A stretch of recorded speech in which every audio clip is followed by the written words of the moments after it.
नमस्कार दोस्तों, मैं विनीता सिन्हा अपने चैनल पे आप सभी का हार्दिक अभिनंदन करती हूँ। दोस्तों, आइए आज टैरो पे कुछ और हम चर्चा करते हैं। वैसे तो टैरो में मैं बहुत सारी चीज़ें आप लोगों को मैं सिखा चुकी हूँ अलग अलग तरीके से। जैसे कार्ड को आप रीड कैसे करेंगे, एलिमेंट्स के अकॉर्डिंग कार्ड को आप कैसे पढ़ेंगे, टाइम प्रेडिक्शन कैसे करेंगे। जैसे कल के वीडियो में मैं आपको एस्ट्रोलॉजिकल पॉइंट ऑफ व्यू से टाइम प्रेडिक्शन में समझाई हूँ।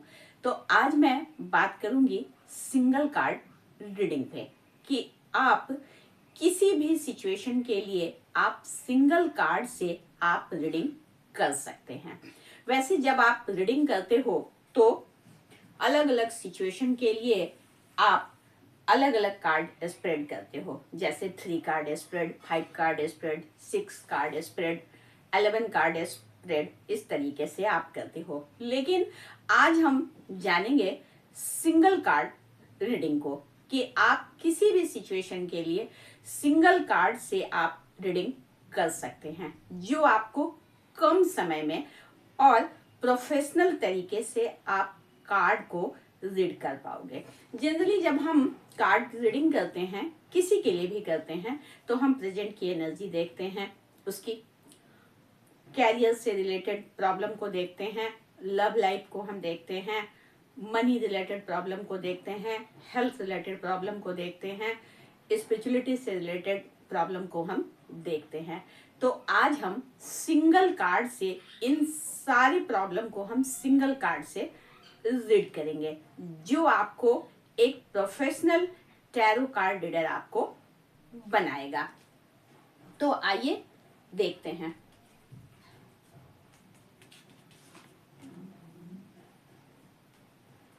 यहाँ पे जो कार्ड आया है, ये 9 ऑफ वैंड्स का कार्ड मेरे हाथ पे है।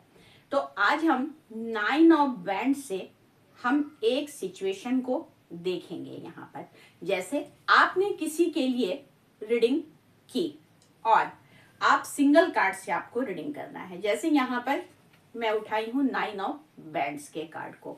तो चलिए हम 9 ऑफ वैंड्स के कार्ड से सारे सिचुएशन को हम देखेंगे। सबसे पहले हमें पता है कि ये बैंड्स का कार्ड है, ये फायर एलिमेंट का कार्ड है। हमें इस बात का पता है, एलिमेंट में ये फायर एलिमेंट का कार्ड है। अब हम देखें, सबसे पहले हम देखें किसी भी सिचुएशन में जब हम कार्ड को रीड करना स्टार्ट करते हैं तो सर्वप्रथम हम प्रेजेंट की एनर्जी को हम देखते हैं। तो 9 ऑफ वैंड्स के अकॉर्डिंग किसी के लिए भी अगर ये कार्ड आया है तो प्रेजेंट की एनर्जी अगर हम उस व्यक्ति की देखें तो हम समझ सकते हैं या हम कह सकते हैं कि इस वक्त उस व्यक्ति की हालत कैसी है, घायल है। वो शारीरिक और मानसिक रूप से इस वक्त वो घायल है, दर्द वो झेल रहा है। लेकिन एनर्जी वाइज अगर हम देखें तो व्यक्ति की एनर्जी कैसी है, अच्छी एनर्जी है। घायल होने के बावजूद भी वो सहारा लेकर के वो खड़ा है, दोबारा वो उस सिचुएशन को झेलने के लिए वो तैयार है। तो हम कह सकते हैं कि इस वक्त आप किसी दुख दर्द को झेल रहे हैं और आप खड़े हैं। तो आप बिल्कुल अपनी एनर्जी को यूं ही बनाए रखें और आगे की तरफ बढ़े। हमें ये भी पता है कि 9 ऑफ वैंड्स का जो कार्ड है ये नेगेटिव कार्ड नहीं है, पॉजिटिव कार्ड है।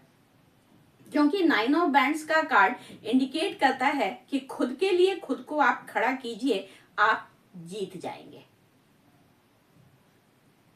तो हम देख रहे हैं कि उसकी एनर्जी कैसी है, चोट खाई हुई एनर्जी है। हम मानसिक रूप से भी कह सकते हैं और शारीरिक रूप से। उसके सिर के ऊपर में पट्टी बंधी हुई है, यानी वो घायल है। तो हम उसकी प्रेजेंट की एनर्जी को हम देख चुके कि घायल होने के बावजूद भी अपनी एनर्जी को वो बरकरार रखा है और बैसाखी के सहारे वो आने वाले सिचुएशन को सामना करने के लिए वो तैयार है। अब 9 ऑफ वैंड से ही हम यहाँ पर उसके लव लाइफ को हम देखते हैं। तो हम कह सकते हैं, समझ सकते हैं कि प्रेजेंट वाले सिचुएशन में इस वक्त उसके लव लाइफ में, वैवाहिक जीवन में क्या है, कुछ अच्छा नहीं चल रहा है, दुख दर्द वाले सिचुएशन है, तकरार चल रहे हैं, लेकिन आप इस वक्त अपने रिश्ते को बचाए रखने के लिए अपनी एनर्जी को आप बराबर रखे हो और आप अपने रिश्ते को बचाना चाहते हो। उसके लिए आप प्रोटेक्टिव वे में होकर के आप खड़े हो, या हम सजेस्ट कर सकते हैं कि आपके रिश्ते टूटेंगे नहीं। अगर वो पूछता है कि क्या मेरा रिश्ता टूट जाएगा और हमें 9 ऑफ बैंड्स का कार्ड मिलता है, तो हम कह सकते हैं कि नहीं, आपका रिश्ता टूटेगा नहीं। आप अपने रिश्ते को बचाए रखने के लिए अपनी एनर्जी को आप हाई करें, पॉजिटिव डायरेक्शन में आप उसके लिए काम करें, आप अपने रिश्ते को बचा लेंगे। हाँ, प्रेजेंट में आपका रिश्ता जो है वो खराब चल रहा है, कुछ बढ़िया नहीं चल रहा है, तकरार यहाँ पर दिख रहे हैं। अब हम आते हैं फाइनेंस के मामले में। अगर 9 ऑफ बैंड्स को अगर हम फाइनेंस के मामले में देखें तो हम समझ सकते हैं या हम कह सकते हैं कि उस व्यक्ति की सिचुएशन कैसी है, फाइनेंशियल लॉस को दिखा रहा है, नुकसान को दिखा रहा है, फाइनेंस को दिखा रहा है। लेकिन ये व्यक्ति जो है, जो पीछे उसको फाइनेंशियल लॉस हुआ है, उसको वो इस वक्त झेल रहा है, लेकिन उसका सामना करने के लिए, उसको सुधारने के लिए, अपनी फाइनेंशियल कंडीशन को सुधारने के लिए वो दोबारा से वो खड़ा हुआ है और सारी चीजों को बैलेंस वो करने के लिए पूरी मुस्तैदी के साथ में डट करके, डिटरमाइंड होकर के वो आगे की तरफ बढ़ने को तैयार है। या फाइनेंस के मामले में अगर किसी के लिए आता है तो हम कह सकते हैं कि इस वक्त आप फाइनेंशियल लॉस को झेल रहे हैं, लेकिन आप अपनी एनर्जी को बरकरार रखें, पॉजिटिव डायरेक्शन में चलें और आगे की तरफ धीरे धीरे सिचुएशन का सामना करें, डट करके चलें, चीजें आने वाले वक्त में सुधर जाएगी।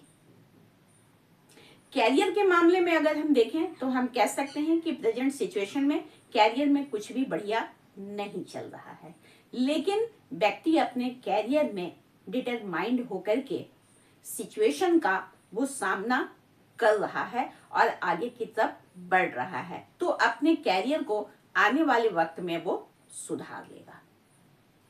वहीं हेल्थ वाले मामले में अगर 9 ऑफ बैंड्स को हम देखें तो ये क्या इंडिकेशन दे रहा है कि कुछ वक्त से ऐसा लग रहा है कि वो व्यक्ति बीमार है,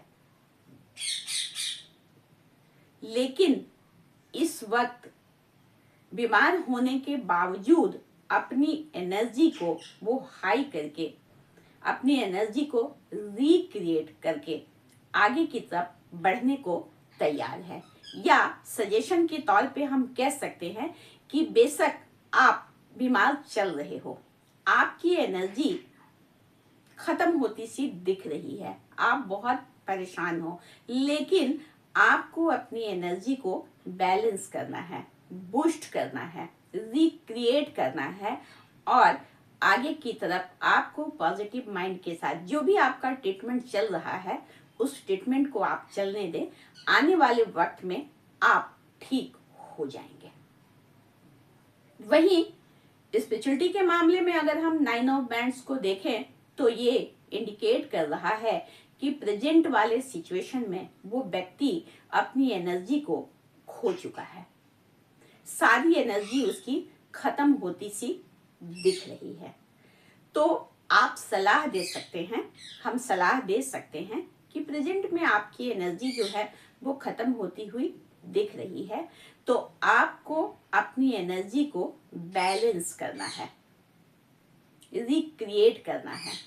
इसके लिए आप मेडिटेशन का सहारा लें, रेकी हीलिंग का सहारा लें और आप अपनी एनर्जी को बैलेंस कर सकते हैं। तो दोस्तों, यहाँ पर हमने सिंगल कार्ड से हर सिचुएशन को रीड करना जाना है। वैसे मैं आपको बता दूं कि 9 ऑफ बैंड्स का जो कार्ड है, ये कार्ड नेगेटिव कार्ड नहीं है, ये पॉजिटिव कार्ड है। बेशक ये सिचुएशन में आने वाली कठिनाइयों को ये दिखाता है, लेकिन ये कार्ड इंडिकेट करता है कि पीछे भी आपने जीवन में कष्ट उठाया है, कि पीछे की सिनेरियो को हम देखें तो 8 बैंड्स खड़ा है, जो मास्टरमाइंड होने का इंडिकेशन दे रहा है कि बहुत संघर्षों के बाद आपने भी पीछे भी सारी चीजों को आपने बैलेंस किया है। तो प्रेजेंट में जो भी सिचुएशन आपकी आ रही है, उस सिचुएशन पे आपको डट करके सामना करने की जरूरत है। अपने माइंड को डिटरमाइंड करना है, दृढ़ संकल्पित अपने आप को कर लेना है, और जैसी भी सिचुएशन हो उस सिचुएशन से लड़ने के लिए अपने आप को बिल्कुल मुस्तैद रखना है। और जब आप इस तरीके से फुल ऑफ कॉन्फिडेंस के साथ में, फुल ऑफ एनर्जी के साथ में चलेंगे तो आप हर सिचुएशन का सामना आप कर लेंगे और हर परिस्थिति पे आप विजय पा लेंगे। 9 ऑफ बैंड्स हमें रिप्रेजेंट करता है। तो दोस्तों, मैं उम्मीद करती हूँ कि आज जो मैं आपको सिंगल कार्ड रीडिंग में समझाई हूँ ये आपको पसंद आया होगा। तो आप भी अपने रीडिंग में सिंगल कार्ड से आप सब सिचुएशन को आप देख सकते हो और जान सकते हो। आप जब इस तरीके से सिंगल कार्ड से जब आप रीडिंग करोगे तो ये आपको एक प्रोफेशनल टैरो कार्ड रीडर बनाएगा। हाँ, आप 9 ऑफ बैंड से टाइम भी बता सकते हो, कब तक। मैं आपको यहाँ पे बताऊं कि 9 ऑफ बैंड्स का जो कार्ड है ये एस्ट्रोलॉजिकल पॉइंट ऑफ व्यू से ये धनु राशि के दूसरे दशांश को ये रिप्रेजेंट करता है। और धनु राशि का दूसरा दशांश जो है वो 3 दिसंबर से लेकर के 12 दिसंबर तक होता है। तो आप कब वाले सवाल भी जब लगते हैं तो 9 ऑफ बैंड से आप बता सकते हो कि 3 दिसंबर से लेकर के 12 दिसंबर के बीच में चीजें ठीक हो जाएगी। तो इस तरीके से जब आप रीडिंग करोगे तो आपको परफेक्ट और प्रोफेशनल टैरो कार्ड रीडर आपको ये बनाएगा। तो अगर आप भी इस तरीके से कार्ड को रीड करना चाहते हो हर पॉइंट से, एस्ट्रोलॉजिकल पॉइंट से, सिंबोलॉजी के आधार पे, कलर के आधार पे, हर आधार पे आप कार्ड को रीड कर सकते हो और प्रोफेशनल तरीके से आप किसी को सजेशन और गाइडेंस आप दे सकते हो। तो आप भी अगर इस तरीके से कार्ड को रीड करना चाहते हैं तो घर बैठे मेरे लाइव क्लास को ज्वाइन करें और परफेक्ट और प्रोफेशनल टैरो कार्ड रीडर आप बने। इसके साथ ही अब मैं विदा लेती हूँ, मिलती हूँ इससे आगे की जानकारी के साथ में। तब तक आप मेरे वीडियो को देखें, लाइक करें, शेयर करें, और जो लोग आज मेरे चैनल पे नए हैं उन सभी को मैं कहना चाहूँगी कि मेरे चैनल को सब्सक्राइब अवश्य कर लें और बेल आइकन का बटन जरूर दबा दें, जिससे मेरी आने वाली वीडियो की जानकारी आपको मिलती रहे और इस तरह की जानकारी से आप अवगत होते रहें। नमस्कार, धन्यवाद।